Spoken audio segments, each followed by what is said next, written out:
Hello everyone.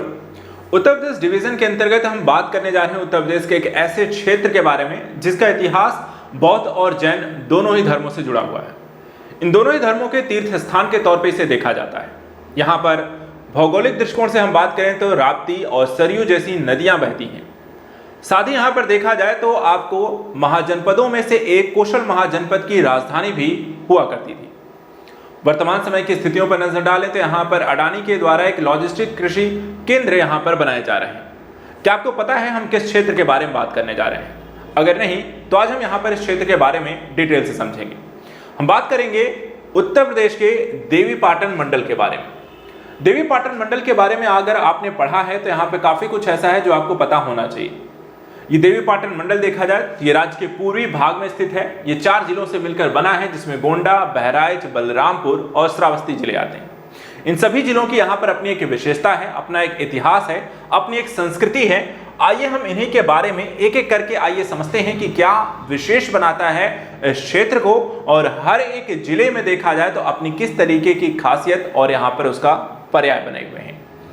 सबसे पहले हम बात करेंगे गोंडा की। यूपी का एक ऐसा यहाँ पे क्षेत्र, ऐसा जिला जिसकी सीमाएं हम देखते हैं तो बहराइच, श्रावस्ती, बलरामपुर, सिद्धार्थनगर, बस्ती, अयोध्या और बाराबंकी जैसे जिलों के साथ लगती है। इस क्षेत्र के बारे में काफी कुछ यहाँ पर समझना जरूरी है, जैसे कि गोंडा का जो मुख्यालय है वो गोंडा शहर है। यहाँ की जनसंख्या जो है करीब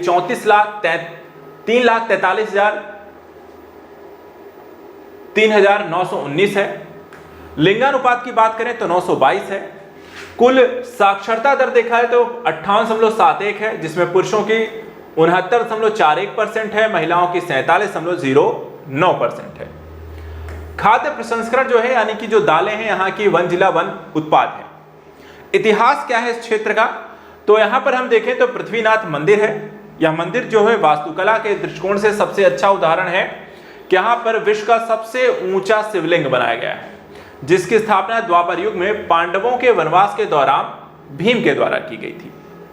इसी तरह श्री स्वामीनारायण मंदिर है जो कि छपैया में है। यह स्वामीनारायण का जन्म 1781 में छपैया में हुआ और उत्तर प्रदेश में भारत में घनश्याम पांडे के रूप में यहां पर हुआ था। नवीनतम समाचारों के दृष्टिकोण से हम बात करें तो वंचितों को जीवन स्थितियों को बेहतर बनाने के प्रयास से उत्तर प्रदेश सरकार ने गोंडा जिले में हर घर नेकी की दीवार यानी कि एक दयालुता की दीवार का अभियान शुरू किया, जिसका उद्देश्य था निवासियों को उन वस्तुओं को दान करने के लिए प्रोत्साहित करना जिनकी उन्हें अब आवश्यकता नहीं रह गई है। शारदीय नवरात्र की दुर्गाष्टमी पर गोंडा में भव्य कन्या पूजन यानी कि शक्ति वंदन समारोह का आयोजन किया जाता है। जीरो वेस्ट इवेंट समारोह भी यहाँ पर देखा जाता है, एक बड़ी उपलब्धि है। तो ये सब ध्यान रखना है। जीरो वेस्ट उपलब्धि कहाँ होती है, हर घर नेकी की दीवार का अभियान कहाँ चलाया गया था, ठीक है, शक्ति वंदन पूजन कहाँ पे होता है, पृथ्वीनाथ मंदिर कहाँ है, श्री स्वामीनारायण मंदिर कहाँ पड़ता है, तो ये सारी जानकारी है। इसको इससे आपको परिचित रहना चाहिए, परीक्षा में काफी कुछ पूछा जाता है। दूसरा जो जिला आता है बलरामपुर। अब बलरामपुर को आप देखें तो एक तरफ यहां पर आपको इनकी जो सीमा है वो नेपाल के साथ पूरी लग रही है, ठीक है, यहां पर नेपाल है। दूसरी तरफ आपको श्रावस्ती के साथ सीमा लग रही है, गोंडा के साथ लगती है, सिद्धार्थनगर जिले के साथ भी इसकी आपको सीमा लगती हुई दिखाई दे रही है। बलरामपुर के बारे में ध्यान रखिएगा कि ये इसका मुख्यालय जो है बलरामपुर ही है। जनसंख्या जो है करीब 21,48,665 है। लिंगानुपात की बात करें तो 928 है। कुल साक्षरता दर की बात करें 49.5 है, पुरुषों की 59.7 है, महिलाओं की 38.43% है। यहाँ का भी खाद्य प्रसंस्करण जो है वो दालें हैं। नदियों की बात कर लेते हैं तो ये राप्ती नदी के तट पर है। ये भी पूछा जाता है कि कौन से शहर जिले किस नदी के तट पर हैं, तो राप्ती नदी के तट पर यहाँ पर आपको बलरामपुर है। इस जिले में ही सर्वाधिक बाल लिंगानुपात है जो कि 950 है। यह भी क्वेश्चन हो सकता है कि यूपी का सर्वाधिक बाल लिंगानुपात वाला जिला कौन सा है, तो बलरामपुर है। जिला बलरामपुर के बारे में एक चीज और ध्यान रखिएगा, 22 मई 1997 को यह अस्तित्व में आया, क्योंकि ये पहले आपको गोंडा का एक भाग हुआ करता था जो फैजाबाद मंडल का हिस्सा था। ऐसा ये भी कहा जाता है इस क्षेत्र के बारे में कि ऐतिहासिक परिप्रेक्ष्य में इस जिले में वर्तमान क्षेत्र पर डोम, थारू और भरों का शासन था। रामायण काल के दौरान कौशल राज्य का यह हिस्सा था और जिसका राज्य अयोध्या में था। बाद में भगवान बुद्ध के समय यह एक बड़ी अवधि के लिए सरस्वती साम्राज्य का भी यहां पर हिस्सा बन जाता है। बलरामपुर शहर देश के सबसे बड़े चीनी विनिर्माण उद्योगों में से एक है, जहां बलरामपुर चीनी मिल्स आपको देखने को मिलती है। प्रसिद्ध स्थान की हम बात करें तो इसमें आपको देवी पाटन मंदिर है जो कि तुलसीपुर में पड़ता है। ऐसा कहा जाता है कि माता सती का दाहिना कंधा, जिसे हिंदी में पट कहा जाता है, यहां गिरा था और इसलिए यहां पे शक्तिपीठों में से एक शक्तिपीठ यहां पर आपको देखने को मिलती है। इसे हम देवी पाटन कहा जाता है जो कि अत्यधिक धार्मिक महत्व का स्थान है और तराई के क्षेत्र में प्रमुख मंदिरों में से एक है। दूसरा यहां पर बिजलीपुर मंदिर बलरामपुर भी है। यह मंदिर 19वीं सदी में बना था। बलरामपुर के पूर्व महाराजा के द्वारा इसे बनवाया गया था और यह एक उत्तम नक्काशी के साथ लाल पत्थरों में बना है। राजस्थान से राजमिस्त्री नियुक्त किए गए थे और मुख्य मंदिर में कोई मूर्ति यहां पे नहीं है। जमीन में हम देखते हैं कि गहरा गड्ढा है जिसे कपड़े से ढक दिया गया और उस पर देवी की यहां पर पूजा होती है। नवीनतम समाचारों के दृष्टिकोण से बलरामपुर का जो जिला है, यहां पे पढ़े बलरामपुर बढ़े बलरामपुर अभियान शुरू किया गया और इसमें 54,000 पूर्व अशिक्षित बच्चों की उपस्थिति दर सुधार के साथ स्कूलों में नामांकन भी तेजी से बढ़ा है इस अभियान के तहत। इसके अलावा नितिन गडकरी ने बताया कि उत्तर प्रदेश के बलरामपुर जिले में NH 730 5,515.69 करोड़ की लागत से 2 लेन फुटपाथ वाले बलरामपुर बाईपास के निर्माण को EPC मोड के तहत मंजूरी दी गई है। इससे भीड़भाड़ वाले इलाके में बलरामपुर शहर में प्रवेश के किए बिना अब आपको NH 330 NH 730 पर यातायात सुचारू रूप से सुनिश्चित होगा। बाईपास यहाँ पे सुविधा दे दी गई है। तीसरा जो जिला इसके अंतर्गत आता है जिसको हम बहराइच के नाम से जानते हैं, बहराइच यहाँ पर आप देख सकते हैं यूपी का ये हिस्सा आपको दिखाई देता है और ये भी आपको देखें तो नेपाल के साथ एक सीमा साझा करता हुआ दिखाई देता है। बहराइच की और भी जो सीमाएं लगती हैं जैसे लखीमपुर खीरी, सीतापुर, बाराबंकी, गोंडा और श्रावस्ती के साथ है।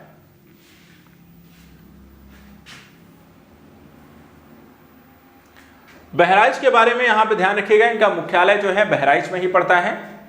जनसंख्या 34,27,731 है। लिंगानुपात 892 है। औसत साक्षरता 49.36%, पुरुषों की 58.34% और महिलाओं की 39.18%। ODOP के अंतर्गत देखें तो गेहूं, डंठल, हस्तशिल्प यहां पर प्रमुख आपको देखा जाए तो उत्पाद है। मध्य युग में हम बात करते हैं कि स्थान पर भर राजवंश की राजधानी थे, इसीलिए इसे भराइच भी कहा जाता था, जिसे बाद में बहराइच कहा जाने लगा। यह सरयू नदी पर स्थित है, तो यहां पे ध्यान दीजिएगा। आपका जो ये बहराइच है वो किस नदी पर है? सरयू नदी पर है और सरयू नदी जो है वो घाघरा नदी की एक सहायक नदी है। नेपाल के साथ देखा जाए तो अंतर्राष्ट्रीय सीमा भी साझा करता है। यहीं पर एक अभ्यारण्य भी है जिसका नाम कतरनिया घाट वन्यजीव अभ्यारण्य है। इस अभ्यारण्य में हम देखते हैं तो घड़ियाल, बाघ, राइनो, हाथी, गंगा डॉल्फिन, दलदल हिरण, स्पीड खरगोश, बंगाल फ्लोरिकन, सफेद पीठ वाले लंबे चोंच वाले गिद्धों की महत्वपूर्ण पारिस्थितिकी देखने को मिलती है। इनका संरक्षण भी होता है। इसके अलावा सालार मसूद के मकबरे में एक वास्तुशिल्प आश्चर्य है कि मई और जून के महीनों में एक बड़ा मेला भी यहाँ पर आयोजित किया जाता है और उत्तर प्रदेश और पड़ोसी राज्यों से हजारों लोग इस मेले में शामिल भी होते हैं। ऐतिहासिक स्थलों की बात करें इस क्षेत्र में आने वाले तो इसमें एक दरगाह शरीफ है जो हजरत गाजी सैयद सालार मसूद की 11वीं शताब्दी के प्रसिद्ध इस्लामी संत और सैनिक थे। उनकी दरगाह में मुसलमानों और हिंदुओं के लिए समान रूप से श्रद्धा का स्थान है और इसे फिरोज शाह तुगलक ने बनवाया था। इसके अलावा राजा सुहेलदेव स्मारक भी है जो कि महाराजा सुहेलदेव श्रावस्ती के एक महान राजा थे। 1034 में बहराइच में गजनवी के जनरल गाजी मियां को मारने के लिए लोकप्रिय थे। 16 फरवरी 2021 को उत्तर प्रदेश सरकार ने बहराइच में महाराजा सुहेलदेव स्मारक की आधारशिला प्रधानमंत्री के द्वारा एक वीडियो कॉन्फ्रेंसिंग के माध्यम से की।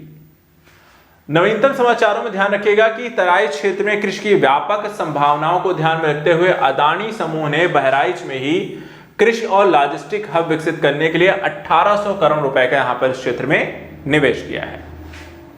चलिए अगला जो जिला यहां पर आता है इस मंडल के अंतर्गत वो है श्रावस्ती। श्रावस्ती यहां पर देखें तो इसकी भी जो सीमाएं यहां पर है, उत्तर प्रदेश की इसकी भौगोलिक स्थिति यहां पर आप देखें, इनकी भी एक अंतरराष्ट्रीय सीमा नेपाल के साथ लगती हुई दिखाई देती है। बाकी बलरामपुर, गोंडा, बहराइच के साथ इनकी जिलों के साथ सीमा यहां पर साझा करते हैं।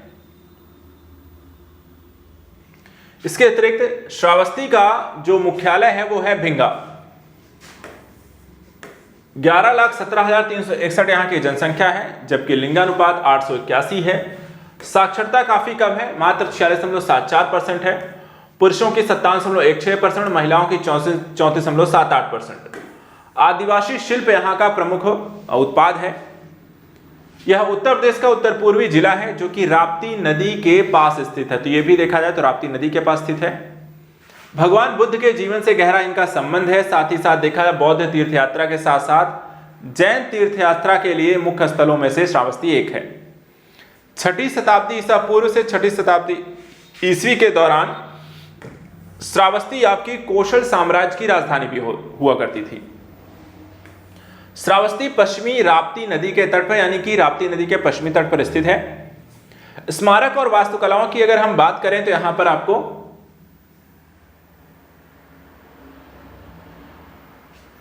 विभूतिनाथ मंदिर है। विभूतिनाथ मंदिर जो है यह एक प्रसिद्ध शिव मंदिर है। महाभारत काल के दौरान पांडव ने 12 वर्ष वनवास और 1 वर्ष का गुप्त स्थान बिताया। अपने निर्वासन के दौरान 16वां नामक इस वन क्षेत्र में रहते थे। उसमें भीम ने एक गांव में बनाने की यहां पर पहल की, इसलिए इस गांव का नाम भीम गांव रखा गया जो बाद में भिनगा हो गया है। सुहेलदेव वन्यजीव अभ्यारण्य भी है और सुहेलवा मुख्य स्तनधारी बंगाल टाइगर, भारतीय तेंदुआ, स्लॉथ भालू, मृग और हिरण यहां पर पाए जाते हैं। इसके अलावा यहां पर एक विपश्यना ध्यान केंद्र भी है जो कि जेतवन वह स्थान है जहां बुद्ध ने कहीं और 24 वर्ष रिट्रीट की तुलना में अधिक समय यहां पर बिताया है। यह केंद्र जो है उन लोगों के लिए अत्यधिक अनुशंसित है जो ध्यान सीखना चाहते हैं और साथ ही अनुभवी ध्यानियों के लिए भी यहां पर ये महत्वपूर्ण है। काफी लोग यहां पर आते हैं। साथ ही एक चीज और ध्यान रखिएगा, नवीनतम समाचारों के दृष्टिकोण से राज्य में सबसे कम साक्षरता दर वाले श्रावस्ती में स्कूल चलो अभियान शुरू किया गया। उत्तर प्रदेश में हम बात करें तो बहराइच, बलरामपुर, बदायूं, रामपुर अन्य ऐसे जिले हैं जहां पर साक्षरता दर कम है। इस पहल के तहत छात्रों को वर्दी, जूते और मोजे यहां पे प्रोवाइड किए जाते हैं, स्कूल ड्रेस इत्यादि प्रोवाइड होती हैं। मुख्यमंत्री योगी आदित्यनाथ के अनुसार सरकारी स्कूलों के लिए ऑपरेशन कायाकल्प के साथ सभी लक्ष्यों को पूरा करना है, जिसका उद्देश्य है स्कूलों को नया रूप देना है। अधिकारियों को यह भी कहा गया है कि स्कूल चलो अभियान में न केवल जन प्रतिनिधियों को शामिल करें बल्कि विधायकों को भी एक स्कूल को गोद लेने के लिए कहा गया है। श्रावस्ती हवाई अड्डे का भी प्रक्रिया अंतिम चरण में है, जहां बौद्ध तीर्थयात्रियों के लिए बेहतर परिवहन की सुविधा भी इसके माध्यम से दी जा सकेगी। तो ये हो गया हमारा यहाँ पर आज का मंडल, देवीपाटन मंडल। नेक्स्ट वीडियो में हम और भी यहाँ पर इससे जुड़ी जानकारियों को लेकर आएंगे, एक और मंडल के बारे में डिस्कस करेंगे। आप हमारे साथ यहाँ पे जुड़े रहें। यूपी पीसीएस आरओ के बच्चे जो भी इस एग्जाम को लेकर के तैयारी कर रहे हैं, जो भी यूपी के बारे में आप जानना चाहते हैं और यूपी से जुड़ी परीक्षाओं की अगर आप तैयारी कर रहे हैं तो लगातार हमें जरूर फॉलोअप करें। आज के लिए इतना ही। Thank you so much and good luck.